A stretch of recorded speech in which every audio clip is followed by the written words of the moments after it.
Don't fly Turkish Airlines business class. Yes, that's a bold statement. Just 1 year ago, Turkish used to be among the very best.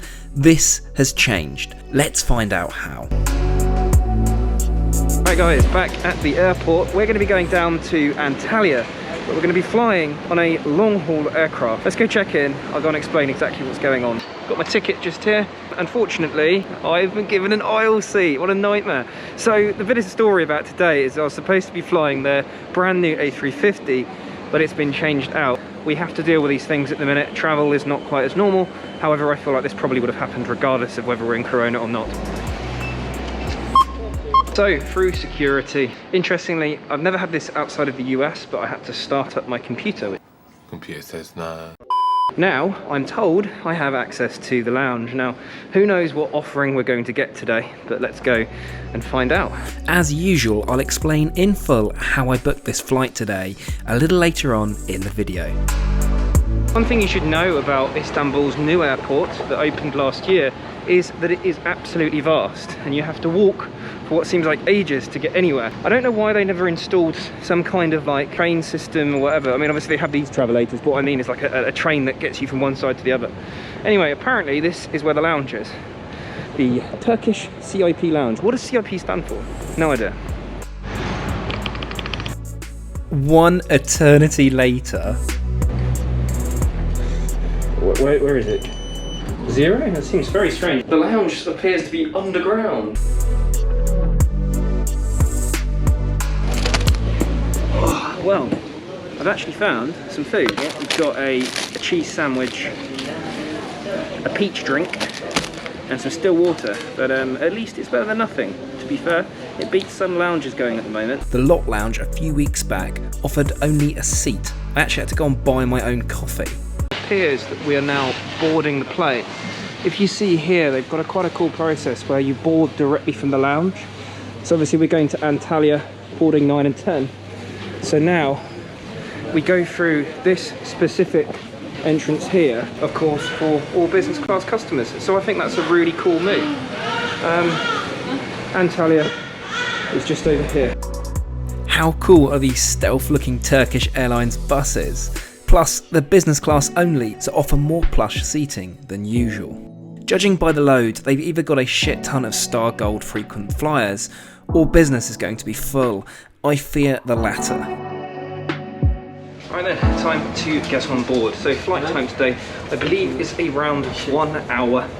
Shall we see if I get into trouble filming? I bet you I will on this flight, I almost guarantee it. Turkish provide a health kit with each flight. This includes sanitizer and a mask. This is Turkish Airlines' A330. You can see here the middle seats are a 2, and you also have window seats as a 2. It's an okay product. It wouldn't be my first pick to try, hence why I was trying to get on the A350 today.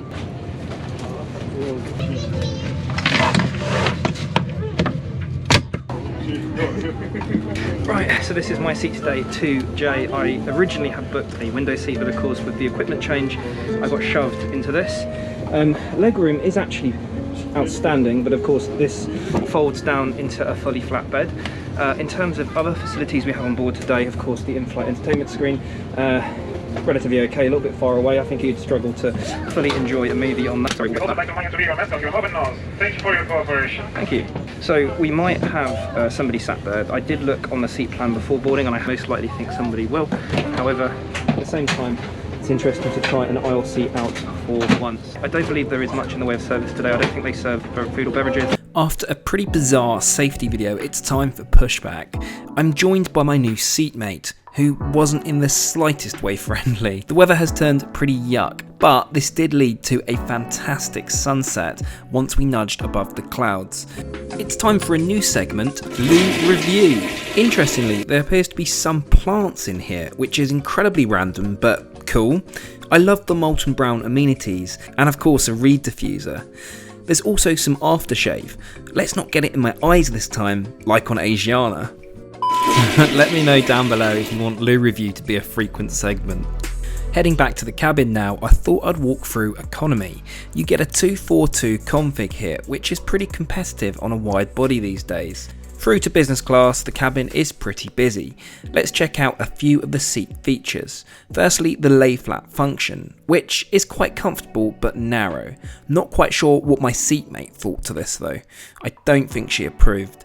I have folded out the tray table here, but I think it's totally pointless because there's no food provided. However, I have been prepared from the lounge, and don't get me into trouble, Turkish, but I may have taken a sandwich, which doesn't look that great to be honest. And yes, that brings me nicely on to my biggest issue with Turkish.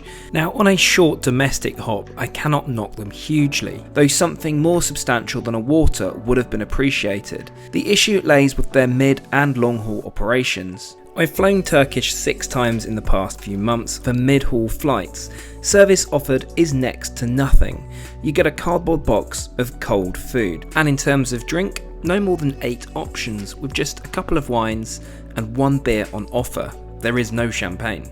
For a company which uses their food as one of their signature selling points and still advertises that fact, I find totally unacceptable. Before I get a bollocking in the comments about COVID, remember many airlines still offer full service. Emirates, Swiss, Lufthansa to name a few. From a consumer perspective, I just don't see this as an airline in business class that's worth flying at present. Prices remain the same, there's no premium service to match. What do you think? Let me know down below. Right, back to the A330 and we're on final approach into Antalya. Obviously I'm one of the last on board now, so without being too much of a nuisance, I'm going to go and get off the plane. I just love a remote gate when you can walk down the steps onto the tarmac. Even better when you're on a wide-bodied aircraft. Yes, this might make me mega geeky, but it really allows you to get a proper scale of how huge these aircraft really are. Right, I know I've just slated Turkish, but if and when their service returns, how can you book this flight I've just flown? You want to head straight over to Google Flights and plug in the routing that I've done here, which was Istanbul to Antalya. As you'll see here, the pricing is around £70 for a one-way, so by no means super cheap, but can give you a good opportunity to try a wide-bodied aircraft in business class. Clicking through from Google Flights, I booked with Turkish. As their Star Alliance, you can credit to your favourite airline within the alliance. I often credit to Air Canada as I'm a huge fan of their low rate redemptions possible with Aeroplan. Turkish do actually have some great sweet spots, especially from North America, so worth thinking about. Thank you so much for watching this far. I hope you're all staying safe and healthy. I'll catch you again next week.